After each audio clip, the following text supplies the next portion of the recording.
In the 1940s and 50s, East Liberty was the third largest commercial district in the state, behind downtown Philadelphia, downtown Pittsburgh. Then it was East Liberty. These neighborhoods were all intertwined with each other. It was Larimer, it was Homewood, it was Point Breeze, it was Shadyside, it was East Liberty. They were all walkable, they all had great public transportation. And what happened in the 60s and 70s was that these neighborhoods became disconnected. City planners separated the neighborhoods of the East End. We literally demolished bridges that connected neighborhoods like East Liberty and Larimer. What happened is they came through with a bulldozer and they just tore down houses and tore down buildings. It resulted in the demolition of 2 million square feet of real estate.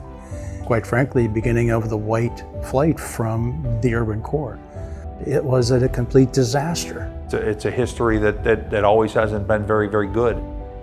City administration maybe not being as coherent of what was going on in the black community at that time was decimated over the years. It was a flourishing, well-populated community. By the 90s, this was a very dangerous, deserted community. The gangs started. The situation in Larimer was deplorable, but nobody was really looking at Larimer to develop it. And then probably about a dozen or so years ago, a transformation of this region in the East End. Started with things like a Home Depot, Whole Foods, Bakery Square. It's become a center of innovation, helping to build the entire Western Pennsylvania and our new economy. So that's the good news.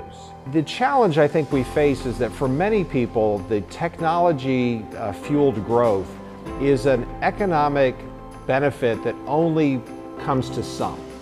That's not a sustainable approach. There's no way that we can flourish as one city if everybody's not getting an opportunity to eat off this new economy. Let's not forget, we got a long way to go. This is an area that just needs a lot of help. Bakery Square actually sits in the Larimer community. So we sort of intersect between three major neighborhoods, Shadyside, East Liberty, and Larimer. Train tracks as well as the busway have created a wall of separation because you've isolated a throughway, but it also becomes an impediment to be able to cross. There was two sides to Larimer. We're on this side, we were down here struggling. It's been said many times from friends of mine in this community that they don't want to have two different Larimers. They want to have one Larimer together as one.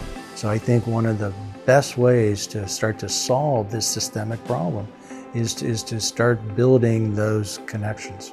Rebuilding bridges in order to make them tied together economically, socially, and culturally. We have a lot of work to do as a city, as a county, as a state, and as a country. It's something we want to keep improving to include everybody, to make sure that these opportunities, whether they be economic, whether they be educational, whether they be housing, are for everybody. Certainly, we want to build healthy black communities. We want to build healthy communities in general. We have to be able to meet the demand of tomorrow. And part of that demand is access. And the other piece of that is walkability. So it would not only connect them to Bakery Square, but connect them to the busway, to greater transportation opportunities and access to jobs and walking distance to where people live, work, and play. Bridging two communities into one. It's walkable, it's bikeable, and the opportunity in Larimer is tremendous. Also allows us to be an economic generator because companies want to be at a place where they can attract people from around the world. People that come to Pittsburgh and want to work and live in these neighborhoods really want to be connected. They don't want physical barriers that separate them. They want to interact with people of diverse backgrounds. There's a lot of divides that we can bridge. We can bridge the racial divide, the economic divide, the wealth divide. There's a lot that we can do. You're seeing a glimpse of the future of our city. We have this moment where we can take the power of Bakery Square, extend it to bring resources and wealth into this whole district. We have a great opportunity to really make a major transformational impact, breaking down the barriers. And we worked so hard for us to get to the point that we are now, and I'm excited.